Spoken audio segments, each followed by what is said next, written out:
Hello, you lovely folks. Chris Evans here. My dear friend Megan Kiefer has asked me to answer a few questions, and I'm going to do my best to sound more clever than I am. Let's dive in. First question, do you think you can have a functioning democracy without media literacy, and where does that work begin? Probably not. Probably not. I don't know that you can. In terms of let's table media literacy in terms of advertising and commerce and the way you were driven to buy things you think you need. In terms of news and information, absolutely. That's the kind of erosion of the integrity when it comes to journalism and actual information that can certainly begin to erode democracy. 30 years ago, there was only a couple places you would go to get information. There was really only one set of facts. The proliferation of the internet age has allowed everyone to kind of be their own news source, and there is no more North Star, and it has become this kind of bastardized quest for ratings. And when that happens, when the lines blur between what's factual and what's not, and what the integrity of the institution would at one time expect compared to now just what's catchy and what sells, that can be a very quick race to the bottom. And yeah, I think democracy can start to erode in that system. Where does the work begin? I suppose just educating yourselves, educating your mind to identify these things when they're kind of being transmitted to you.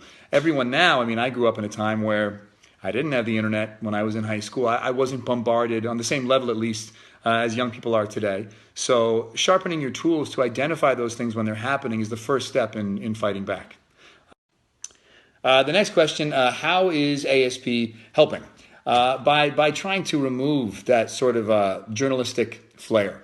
I think people understand now what works in selling a product, more so than even 30 years ago. When I watch CNN, if there's a debate, it's Trump and Biden.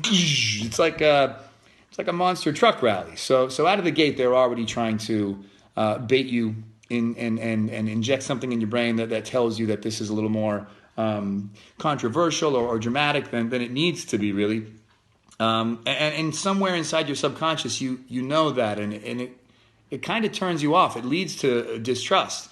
To that end, I think people are bloodhounds now for being lied to by omission, feeling like that there's a bias or an agenda behind a certain media outlet. If I read something in the Washington Post, I know it's a left-leaning paper. So you already out of the gate understand that you're being, on a very subconscious level, pushed in a certain direction. And I think that actually breeds dispassion and apathy. And it's not. You're not going to receive the information and filter out the stuff you don't want. You're just not going to consume the information at all. So with ASP, I think we're trying to let you know, listen, we're not doing that.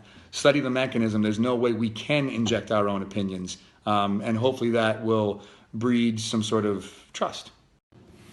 Last question, why did you choose short videos as a medium to educate? Well, that was to accommodate the ever dwindling American attention span, which I am very much a part of. I don't mean to disparage in any way. We all live very busy lives, and I think look, if I need to look up a video on how to change a tire, and there's a 1-minute video and a 3-minute video, I know which one I'm watching.